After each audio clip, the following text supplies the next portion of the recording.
সেই জামাত ইসলামীর উদ্যোগে আজকের শীতবস্ত্র বিতরণ। আসলে আপনারা এটাও জানেন যে আমরা তো রাষ্ট্র ক্ষমতায় সেইভাবে আসি নাই, আমাদের শক্তি সামর্থ্য কিন্তু খুবই সীমিত। আজকে যে অবস্থা শীতের, এখানে যদি 1 লক্ষ কম্বল বিতরণ করা যায়, সেই কম্বল কিন্তু শেষ হয়ে যাবে, কিন্তু মানুষের সিরিয়াল শেষ হবে না। কিন্তু আসলে আমাদের তো সেরকম সামর্থ্য নেই। আজকে যদি আমরা 1 লক্ষ কম্বল দিতে পারতাম, 1 লক্ষ লোককে সহযোগিতা করতে পারতাম।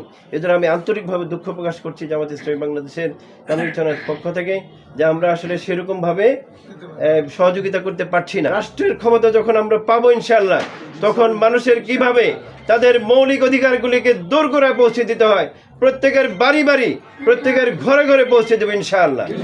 এই অধিকার পাওয়ার জন্য কারো কাছে দৌড়াতে হবে না, কারো কাছে কোনো লাঞ্ছিত হতে হবে না, চাকরির জন্য কোনো ধর্ণা দিতে হবে না।